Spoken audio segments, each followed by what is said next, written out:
घरामध्ये जर भाजीला काही नसेल आणि तुम्हाला जर त्याचं टेन्शन आलं असेल ना, तर हा व्हिडिओ नक्कीच शेवटपर्यंत पहा. घरामध्ये जर 2 कांदे असतील तर भाजीचं टेन्शनच गेलं.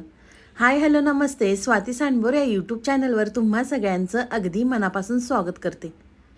तर इथे मी 2 कांदे घेतलेले आहे. कांद्याचं आपल्याला मागचं आणि पुढचं देठ काढून घ्यायचं आहे. काढल्यानंतर आपल्याला कांदा हा सोलून घ्यायचा आहे.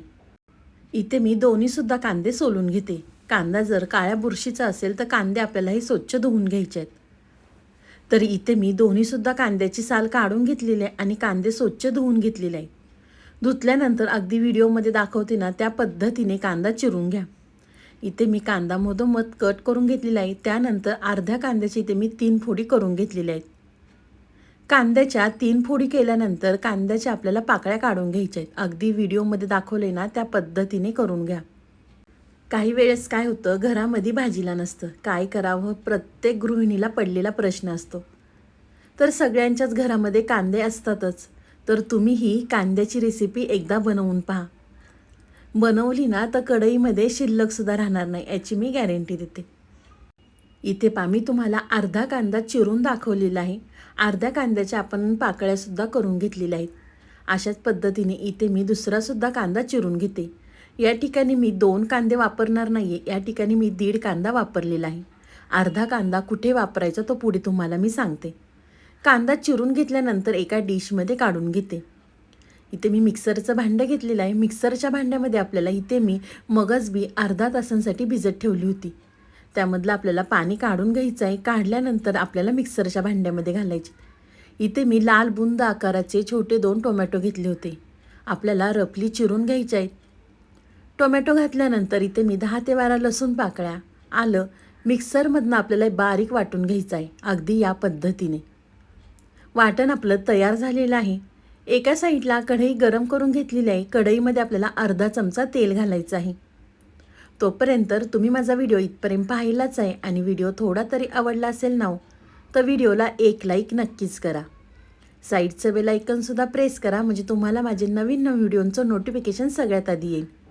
अर्धा चमचा तेल घातलं की त्यामध्ये आपल्याला कांदा घालायचा आहे आणि हलकासा गुलाबी होईपर्यंत आपल्याला तेलावरती हा कांदा भाजून घ्यायचा आहे. खूप जास्त डार्क करायचा नाही आहे. तर तुम्ही या ठिकाणी पाहू शकता थोडासा गुलाबी झालेला आहे. तर एका साईडला काढून घेते. त्याच कढईमध्ये आपल्याला गरजेनुसार तेल घालायचं आहे. तेल तुम्ही तुमच्या आवडीनुसार कमी अधिक करू शकता. तेल घातलं, तेल गरम झालं की इथे मी 1.5 कांदा बारीक चिरून घेतला होता. आपण जो अर्धा कांदा साईडला ठेवला होता आणि त्यानंतर इथे मी छोट्या आकाराचा कांदा बारीक चिरून घेतलेला आहे. तर इथे मी 1.5 कांद्याचा वापर केलेला आहे. तेलामध्ये कांदा घातला की कांदा आपल्याला तेलामध्ये छान भाजून घ्यायचा आहे. थोडेसे कांदे ओलसर असतात, त्यामुळे तेलामध्ये कांदा आपल्याला छान परतवून घ्यायचा आहे.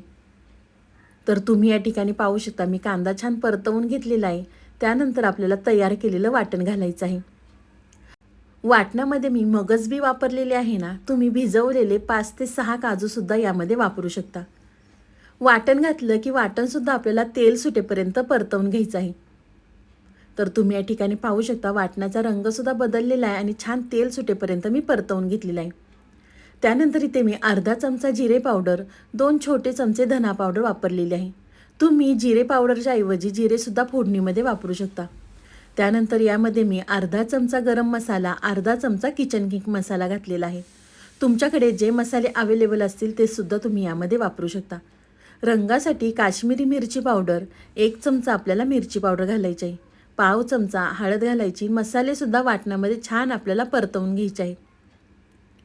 तुम्ही किचन किंग मसाला नसेल नाही वापरला तरी चालणार आहे.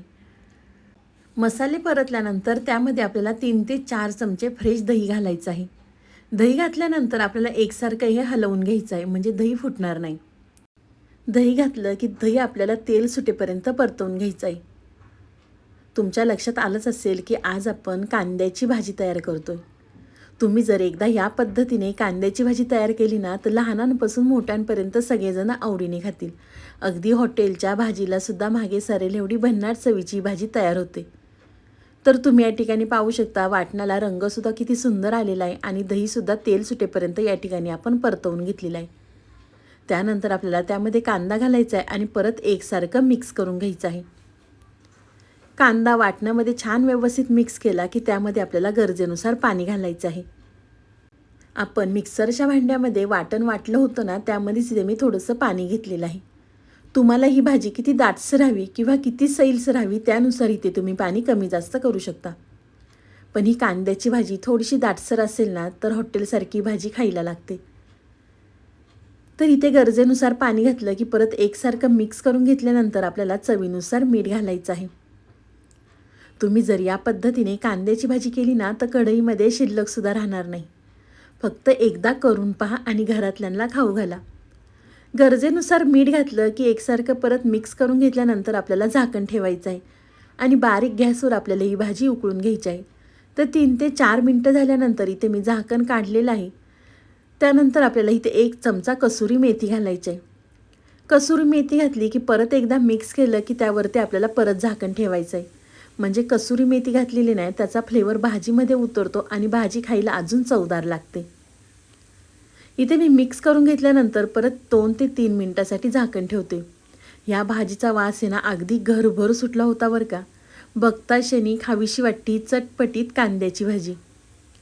2 ते 3 मिनटं झाल्यानंतर इथे मी परत झाकण काढलेलं आहे आणि त्यावरती आपल्याला भरपूर चिरलेली कोथिंबीर घालायची आहे. भाजीला रंगसुद्धा किती सुंदर आलेला आहे. नको नको म्हणणारे ते सुद्धा अगदी मागून मागून खातील आणि एका चपातीच्या ऐवजी 2 चपात्या नक्कीच खातील. कोथिंबीर घातली की परत इथे मी एकसारखं मिक्स करून घेतलेलं आहे. मिक्स केल्यानंतर ही एका बाउलमध्ये भाजी काढून घेते. तर मस्त आपली ही कांद्याची चटपटीत भाजी तयार झालेली आहे. तुम्ही चपाती संग किंवा रोटीसोबत किंवा भाकरीसोबतसुद्धा खाऊ शकता. तुम्हाला ही माझी आजची रेसिपी कशी वाटली ती मला नक्की कमेंट करून कळवा. व्हिडिओ आवडला तर व्हिडिओला लाईक, कमेंट, सबस्क्राईब करायला विसरू नका. तुम्ही माझा व्हिडिओ कोणत्या शहरातनं पाहता ते सुद्धा मला कमेंट करून नक्कीच कळवा. म्हणजे मला तुमचे आभार मानता येईल. तर चला, तुम्ही माझा संपूर्ण व्हिडिओ पाहिल्याबद्दल थँक्यू सो मच.